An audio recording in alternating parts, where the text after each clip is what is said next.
types of people in America. But in the end, we have to come together, and that's all that matters. People in America say that you can't teach an old dog new tricks. Now, with all due respect, I absolutely disagree. I disagree because if this logic were true, my father would most likely be a slave right now. My mother would not be able to vote.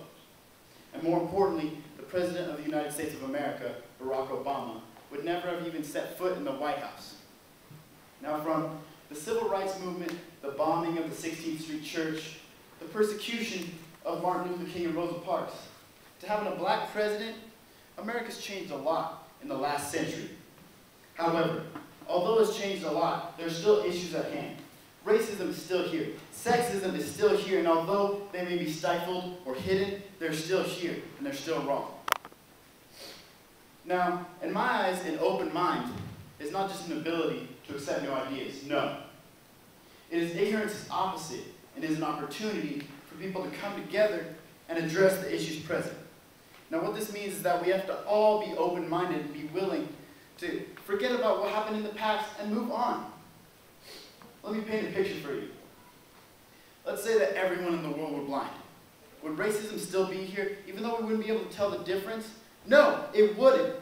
That's how much racism doesn't make sense. If a racist man wore a blindfold, he wouldn't be able to identify if he hated you or not. Doesn't make sense. Now, sure, we finally have a black president. Cool. But am I the only one that is thinking that maybe it shouldn't be such a big deal? It shouldn't matter what anyone's race is. And sure, there are people that will say it doesn't matter what anyone's skin color is, but they're wrong. If it did matter, then Barack Obama wouldn't be the first black president.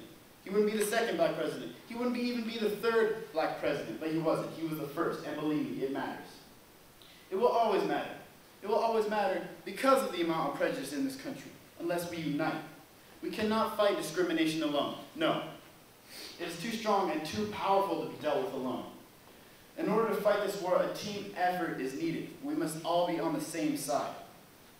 And I know we can't physically fight prejudice and discrimination, but we can still fight it verbally. Speak out. Speak out against racism. Speak out against sexism. Just speak out, and support will spread like a wildfire until we are one united, mighty country, screaming out against discrimination, screaming out against prejudice.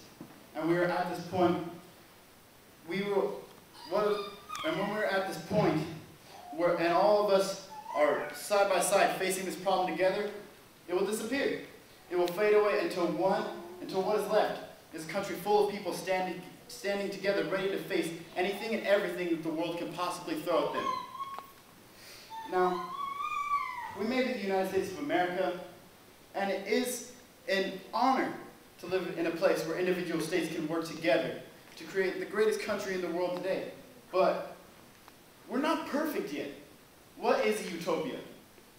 In my eyes, a utopia is a place where racism and sexism are absent. Discrimination and prejudice never happen. Now, we may never get there, but is it really justifiable to stop trying? We can do better. We can be better. Now, what I'm asking is for you to ask yourself what you can do to better your country. A discrimination-free society shouldn't be a dream. It should be a goal. And we should never stop trying to achieve that goal no matter what. Now, if you were to ask me what I think about having a black president, I would say that I love it. I think it's fantastic. But when it comes to having a black president, when it matters the most will be when it doesn't matter at all. Thank you.